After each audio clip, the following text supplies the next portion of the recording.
धाड़ेलनि खे धोई पोइ दोलो दोदो ठाहियो वियो। धाड़ेलनि खे धोई पोइ दोलो दोदो ठाहियो वियो। जिंसी बुखियनि बगड़नि खे हरणनि ते हिरायो वियो। किन खे चठ वज़ारत अचे चाह मंझां चटरायो वियो। किन खे शौक़ मां सरदारीअ जो पटको बि पारायो वियो। किन खे फिरणी कुर्सी चाढ़े कोझो कमु करायो वियो।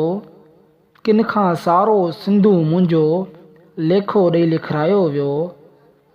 किन खे ठीका ठठजा ॾेई पेजारो ते परचायो वियो। जेको कीन विकाणो तिन खे मिंटनि में मारायो वियो। मुंहिंजी भूंइ खे बख़्शिश सम्झी बगड़नि ते भेलायो वियो। सहे जहिड़ी मुंहिंजी सिंध खे कुतनि खां कुटरायो वियो। कहिड़े ॾोह में आख़िर मूंसां हेॾो कीस करायो वियो।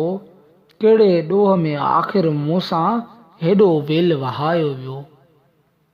काल्ह बि मूं लाइ फाही हुई ऐं अॼु बि मूं लाइ फाही आहे।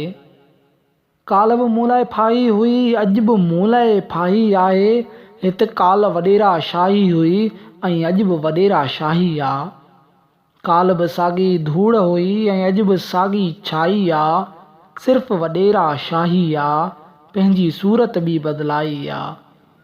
काल्ह बि ओताकनि ते गीले मुंहिंजा पटका लाथा विया। काल्ह बि ओताकनि ते गीले मुंहिंजा पटका लाथिया विया। थाणनि घाणनि मंझि घुराए तोक गिचीअ में पाता विया। काल्ह बि मुंहिंजी नगरीअ में न्याणियुनि जूं पोतियूं लीरियूं थियूं। काल्ह बि मुंहिंजी नगरीअ में न्याणियुनि जूं पोतियूं लीरियूं थियूं। काल्ह बि मुंहिंजे जोधनि लाइ ज़ेवर ॼण ज़ंजीरूं थियूं। काल्ह वॾेरो विरची मूंखे मारे मारूं ॾींदो हो। काल्ह वॾेरो विरची मूंखे मारे मारूं ॾींदो हो। संद कुटे पोइ सहकी हो सिंधीअ में गारियूं ॾींदो हो। मुंहिंजी नगरी हाण नओं हर वर्दी पोश वॾेरो आहे। मुंहिंजी नगरी हाण नओं हर वर्दी पोश वॾेरो आहे। जंहिंजो मुंहिंजी वस्तीअ वाहण घाट घरनि ते घेरो आहे।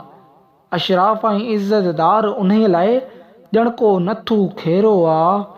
चुगली खोर ऐं चापलूसन जो हुन जे दर ते देरो आहे। हीउ कंहिंजो पटको लाहे थो, कंहिंखे गुम कराए थो। पंहिंजनि सां मुर्गियूं खाए थो ऐं मुर्गो माण्हुनि खे ठाहे थो। हर सिंधीअ खे एजेंट ऐं काफ़र कोठे कुटराए थो। पापियुनि जो पग मटवा पर हीणनि खे हिसाए थो। कब्ज़ागेरी किरता हुन जी हर कंहिं चीज़ खे चाहे थो। सारा लैंड हमारा है ये वाक वॾे वरजाए थो। मुंहिंजा शहर ऐं वाहण वस्तियूं गीत बिना गिड़काए थो। पर ॼामशोरे जे छोरनि खां कुझु छिरके थो लहराए थो। आहे वॾेरो साॻियो पर ही ॿोली बि ॻाल्हाए थो। ही ॿोली बि ॻाल्हाए थो।